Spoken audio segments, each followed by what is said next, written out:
Hello, everyone. Welcome to Squid Junction 42. I'm Sherbert on the mic here with Devi. Woohoo!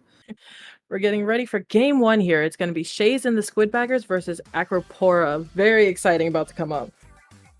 I'm sure especially one of these names is very familiar. Acropora being in the scene for a good bit now. Familiar names there. And then Shaze and the Squidbaggers, for those who don't know, this is a pickup. There is members from a couple different teams there. The one is slipping my mind, but I definitely know Yoshi. There's a member of Orca Balestra on this team.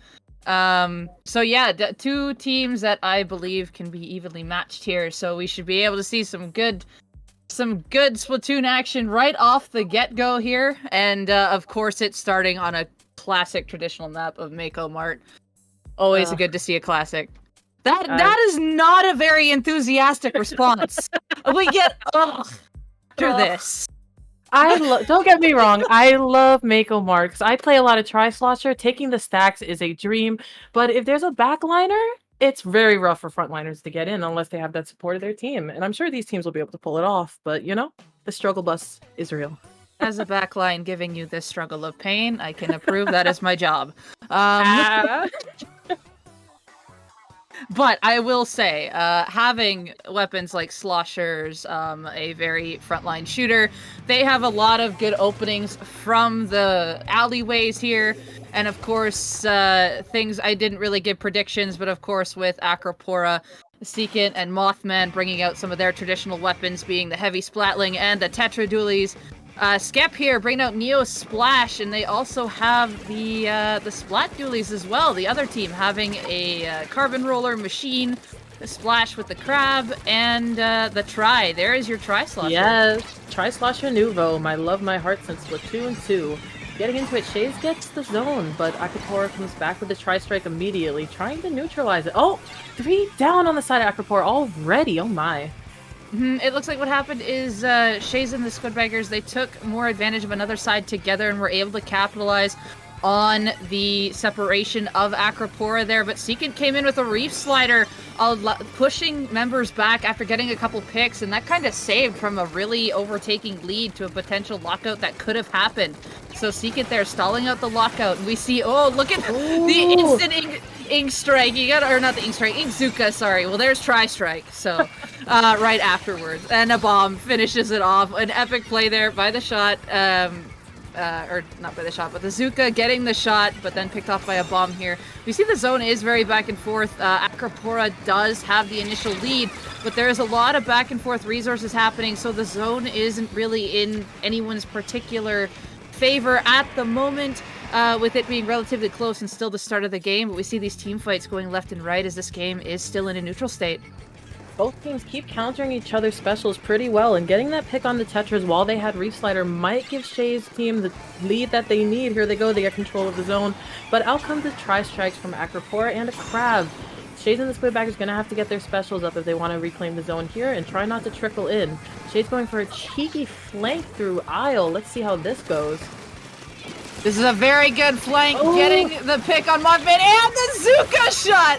What a pick there! However, the follow-up here with the Reef Slider from Seekit makes it so Acropora can still hold zone. We see Rush on top there, following with Seekit here, able to get some follow-up shots. They didn't quite shred the Booyah Bomb, but they were able to take some more points there to keep their lead going, and they are still in control of this zone. Yeah, they are holding it down. 2 down on the side of Shaze and the Squidbaggers. Let's Tri-Strike coming out to maintain, and they're trying to flank again. They get a pick with the Zuka, and they go down. Let's see if we can get the pick off on the Dualies here with the Crab, but no, they successfully escape, and Shaze and the Squidbaggers fights for control of the zone. If they can cap it here, hopefully they can get some pushback, as Acropora has quite the lead here, and yes, they do. They get control of the zone, and they push Shaze back toward their spawn. We saw the Machine trying to press in a 2v1 there. Unfortunately, weren't able to get any of the members of Acropora there. Mothman still going forward with the Splatling there. We see the Machine again trying to go into a 2v1, but ends up taking them both down in return of themselves going down. But a Crab on stack is able to stall out members from the other side. We see Yoshi trying to desperately get them off, trying to help break the Crab with help of teammates coming back in. They have the Tacticooler out, but they're just getting stuck down in this close point here where Secant can just basically feed on them. And that wipeout is going to prove critical as we come down to less than 20 count on the board. Shaze and the Squidbaggers are going to have to get in. They're using that crab to try to get some ink in the zone. And with 2 down on the side of Acropora, there they go. They managed to get the control. They're jumping in on zone here, seeing if they can maintain right stack. And can they? They might go down to this bomb here, and they hold out up, and there it goes. I cursed it. You did curse it. It was there. The Wavebreaker helping apply a lot of damage, making it so that Shaze and the Squidbaggers can't stay in the ink. And of course, the weapons that Shaze and the Squidbaggers have want to be in the ink, moving around, being more sharky, but they had to keep jumping up and over. So Acropora took more advantage on that and capitalized on it. We can see that Acropora finally did move up here. Skep is still alive in the other side until the Carbon comes in and bops Skep. Oh, Mothman's on the zone here, but they don't have much time left to go and take this zone. Secant's right in front as Mothman kind of plays as this distraction line, and the crab's out, but that's not going to be able to do enough pain at all. Really nice teamwork towards the end there. Skep staying alive for long to kind of stall out there, and then Mothman, of course, just being known. Presence on the zone there as the Splatling, and be like, okay, it's range. They're on the zone. If we get them, it paints the zone. But Secant was right there and just swooped right on in and cleared him out. That they did. It was so fun to see, especially seeing a lot of those Carbon plays. Those flanks were essential. They survived far longer than I thought they would, and several times. That's true. The flanks were appearing there really well. I'm not too sure if it was communicated that the flanks were happening. Even with the Machine and the Carbon doing really well on the front line there for Shaze and the Squidbaggers. A big thing there, though, is that they are just getting themselves stuck in disadvantage fights. If both of them can read on that, like if one's doing a flank, one's trying to go straight forward, if they can pinch with each other, that would be massive, because the Carbon's doing a really great job at getting behind the members of Acropora when they're not pushing up right away, when they're just waiting for something, because we see that there's one standing near the heavy, so that is 2 right there. The Machine can move up with that, given the opportunity. They can take the 2 down and still potentially stay alive or get a trade out of it. That way, Shaze and the Squidbaggers can move up, take zone, and like secure the zone for a while to get points. But yeah, we see that the front lines are doing some really good work there for Shaze and the Squidbaggers. It's just now they have to get the team fights in return. Even more important here on Hagglefish, where flanks make and break the entire map.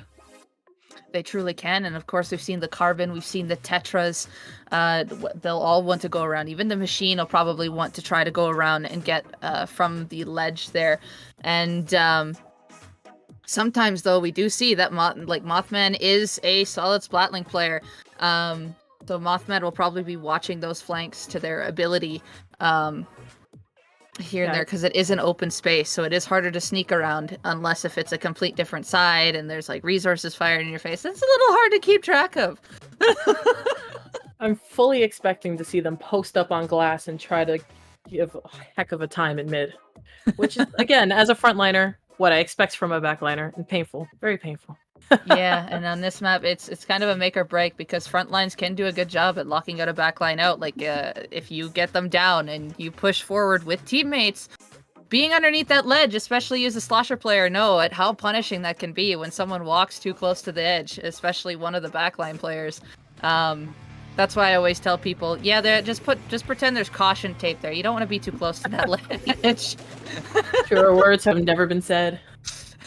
We're getting started here on tower control Haggle. See a couple of changes to the comps. What do you make of it? Acropora is running with the same thing. We see the ballpoint appearing from Shaze and the Squidbaggers, and of course, as a lot of people know, ballpoint is appearing back in the meta these days, and it's going to be comboing with a 52 here being present. And we see that Voidin was trying to push forward, but finding themselves in a 2v1 situation. However, both splat dualies on both sides end up going down. And then this flank ends up getting a pick, but again, going into a disadvantage fight right after they get the initial pick and unable to get a second. But here comes another flank yet again. Shaze and the Squidbaggers just continuously holding forward, one at a time. They're just going in towards Acropora, but Acropora does have the solid defense here where they can pick them off. The tower was moving a little bit there, but Acropora is in play to be able to secure mid. They have the paint control, you can see it, and they're picking off the frontliners that are trying to go and initiate a fight on their own. That they are. Acropora is making a solid push toward the first checkpoint and getting picks along the way. Two of them go down. Oh, they're just taking each other out. Acropora is down 3 people, and Shaze and the Squidbaggers gets control of the tower. They're going to need to make up map control here if they want to be able to make the most of this push.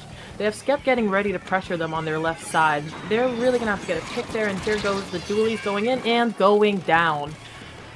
Just unable to get that last final shot, and again, Skep did have support. You can see Skep and Seekit going around together off the side, getting paint, even going back around to make sure that that Yoshi on the side there ended up going down in return. So now you can see Acropora has all of this map control. They have the crab out to take out the people from the top, but the Tetras do go down on the left-hand side. We see that Voiden was able to get that pick, but is kind of in a sticky situation in the corner here, but does end up getting a pick in return. Gets 2 picks! Oh, wow. Voiden popping off on that side after that flank. They are coming back full force, not even bothering to paint mid. They're just ganging up on the toolies. Shaze is pushing forward, hopefully going to try to get some more mid control and get more control of the enemy side of the map, but here comes the Tri-Strike ready to fight them back. If they can get the pick off on Seekant, and they can, Shaze is back in it, fighting through first checkpoint and taking the lead. Yeah, very good play there. Yeah, that it is. Acropora's going to have to start getting in. I was starting to get a little worried there because the ball point was actually a little bit further ahead than all the players there at one point and did get down by the Tri-Strikes. However, the rest of the members with that crab able to hold that tower, get more points. We see that there's still Yoshi's still hanging around up here, which is a pretty solid spot, especially as a machine where you want to be, but then does drop off. They want to keep the tower in this corner here, and great decision to back up here as all of Acropora has basically called out Yoshi at this point. Yoshi realizes it, backs up, meets up with Voiden and Shaze, and it looks like they are going to go back and forth specials here, and the next ink bath is appearing. Oh, wow. And it looks like Acropora is already down to 1, and that 1 does have a crab, though, to potentially stall out further push. But they respond with a Booyah Bomb, hopefully trying to shred that crab before... Yep, they get the heavy, successful pick there. Shaze and the Squidbaggers, we have... Their machine is under the ledge, absolutely being a ledge demon, trying to fight off anyone from Acropora, trying to come out, and doing so successfully. Pressuring those bats are going to be essential because it's going to keep Acropora from coming in, and they are down to 1 player left. The tower's at 30, and this is the make or break moment for Acropora to get in on this game. Yeah, the Booyah Bomb going onto tower just for safety here. It looks like the 52 did go down on the side. Acropora finally getting everybody with this ball point here. It's kind of a do or die situation, but Voiden able to jump in, kind of dodge roll off the dualies with that mobility. We see Seekins kind of watching out for it, throws the chicken there to spot out Voiden to make sure that if they're like still going to be there sharking or if they left. And that's kind of a nice thing about auto bombs is that you can throw them and realize, hey, they're still sharking here. We can pursue them until they actually back up. Leaving no guesswork. Oh, the crab goes... they're out of crab on tower. Acropora is making their reverse push and takes out a delayed wipe to Shaze and the Squidbaggers. This is looking really good for Acropora right now. Voiden there was putting up a good fight as well. Still got picks. Seekins going to go in with this Reef Slider, not able to get a pick on the machine, and we see Shaze and the machine try to work forward here. They get that wipe on Acropora with literally under 10 seconds left. There is going to be really not a lot of time to go forward here, as that was such a key wipeout for them. That it was. That brings us to the end of game 2, 1-1 on each side.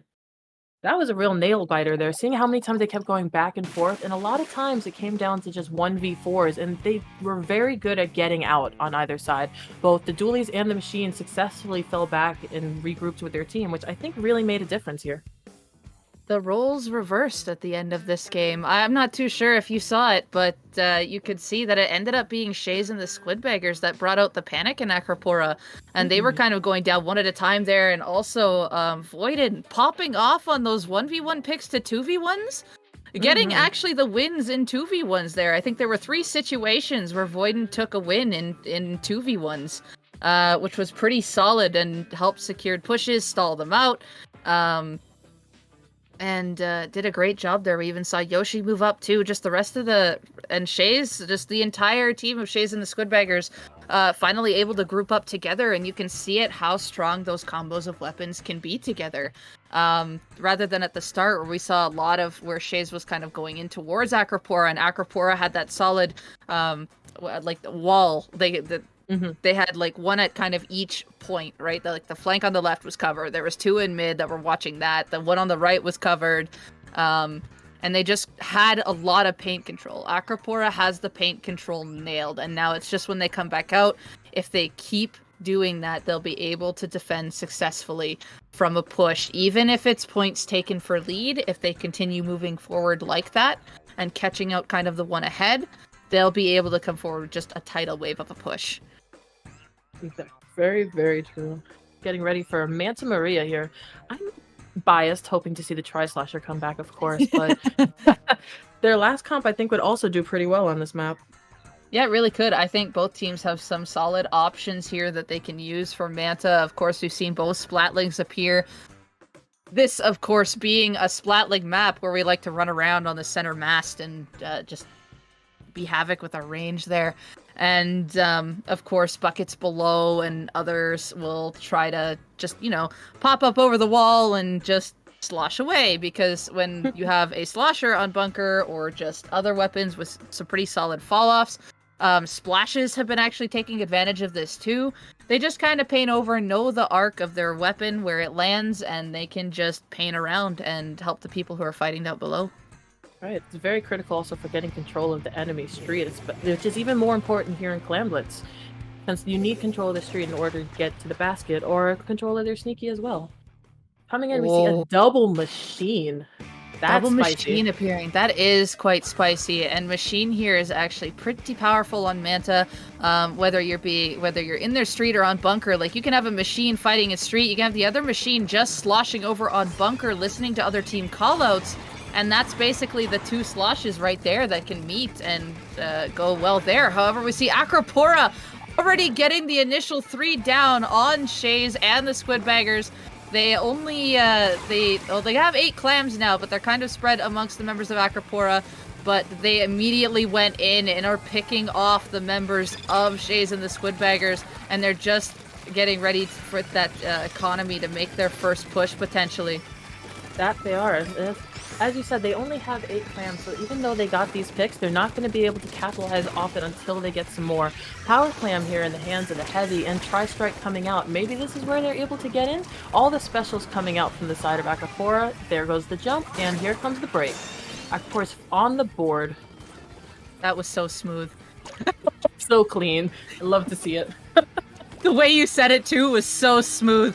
But yes, what a break by Acropora here, but it looks like it has been defended. The ballpoint is already moving up to have control on the grates here. Does have Inkjet at the ready, and something nice with having Inkjet on this map, the ballpoint can just go to the other side of the bunker and just Inkjet over and basically secure the other street with a teammate.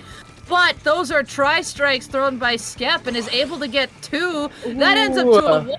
It is just Skep and Seekant here with a jump in from Mothman going back on the grates, and you can see that they are prioritizing map control. They're gaining clam economy. You see the clam being thrown up to Mothman, and even though they got that wipe, you can see the patience. They want to make sure that they can get a solid push off on Shaze and the Squidbaggers before they go, and we see Seekant and Skep again working together. They got that initial pick. Seekant staying alive in that corner, getting 2 picks. It is a 2 for 2 right now. Wow, what just the confidence of just staying in that brief little ink. It's just Tetris players, once they know how to do that and just like, okay, I'm safe here, they can make like anything happen. So Acropora did manage to score again. They got a few more points for it, but I don't think it was the biggest, like the push they were expecting. They still got a little bit out of it, but Shaze and the Squidbaggers do have these clams now to work with. We see one of them does have this clam. There is a 1-for-1 trade, and we see it's just kind of a neutral side here, but there are 2 power clams being shown on the side of Shaze and the Squidbaggers. 2 power clams and 2 specials. That can prove critical to their push as they come up on it. But here we are with Seacant and Skep holding down the right side, refusing to let the other team in. Can they survive this? Skep dashing away for dear life to get picked off by Gabe in the inkjet. Here, 3 down on the side of Acropora. And here comes the push, and they're breaking it in. That is a lot of clams. That it is. They're able to take the lead here, and they gain control of Acropora's street, but they don't have any more clams to continue it. They're gonna have to either send someone back or just keep trying for picks. You can see a lot of Shaze and the Squidbaggers were just hungry for picks there. None of them really rotated to go get clams or anything, and that's kind of a big thing when you're coming into a tournament with a pickup here. You have to still establish who is going to take care of objective, especially when you have people who are playing relatively similar roles. And in this case, like, the ballpoint doesn't want to move from a station position. Everyone else wants to play aggressive. It's just, wait, who's actually going to take care of objectives? Someone does have to take care of that while the rest cover each other. However, they got a solid push down to 39 there. They had a lot of clam economy. However, we do see the dualies getting taken down on the grates. It looks like it's 2. There's 2 members of Acropora left. Ooh. It looks like the Tri-Strike does trade for 1 there, but it's only 1 left alive right now on the side of Shaze and the Squidbaggers. Acropora is going to try to find this person, locate it before the rest of the team goes forward. We see a clam being tossed up to Skep there, who's trying to be a little bit of a nuisance on the side as Acropora is firing some specials. They had the Reef Slider, but the Reef Slider is canceled there. Great cancel by Shaze. Acropora has the clams if they're able to get in these last 25 seconds. Shaze and the Squidbaggers refusing to go down, holding their street, holding their sneaky, making sure Acropora cannot get in. 2 super clams on the side of Acropora and 1 special, but there is also a Booyah Bomb ready to go on the sides of Shaze and Squidbaggers. Oh, the suction bomb! Great place for the suction bomb there, just being unaware of it. We see Seekant going at the Reef Slider. That's going to indicate jumps. Ooh. If they got it off, the 2 jumps got off. Are they both going to go in? 1 clam ended up going in, but there's only 1 member left of Acropora, and they try to go there. Seekant making the jump back in, trying to get a few picks. Of course, the dualies trying. They were jumping back in, but of course, it is locked down by Shaze and the Squidbaggers. This bracket goes to Shaze and the Squidbaggers. That was what a play to see at the end, with all of them jumping in. Like, sometimes you get really lucky with the Tetras, and a lot of times, It was fun to see, though.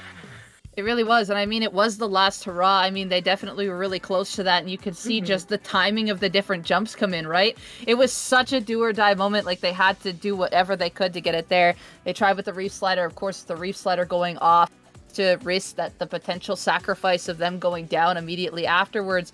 They did get the jumps there, but only 1 clam went in. The other one actually got splatted before it could be thrown, which was really unfortunate, but the jumps were coming back in, try to save it. Seekant actually even trying to dodge around there to get back through. It just wasn't enough, but definitely, wow, what an end attempt there for a Game 3 end. That was really close. Yes. Insanely close. I wasn't sure who was going to have it at the end. Yeah, you did. You had no idea there, but you could see how the different teams play. The one established trying to, create this big push that they can get. And then the other one using what the other team gave them from initial breaks, and then what they could get afterwards by winning a team fight, and they just took the basket and points down really far there. And that could have been anyone's game there had the jump actually succeeded with the clam throw. Very true. Do we know what's coming up next yet? Probably a short break before we roll into that, yeah. If we want to, sure, we can take a quick break. I think the other match is basically decided, but they need a little bit to set up. So it's going to be a very short break, everybody. Don't go anywhere. We'll be right back with round 2 of Squid Junction.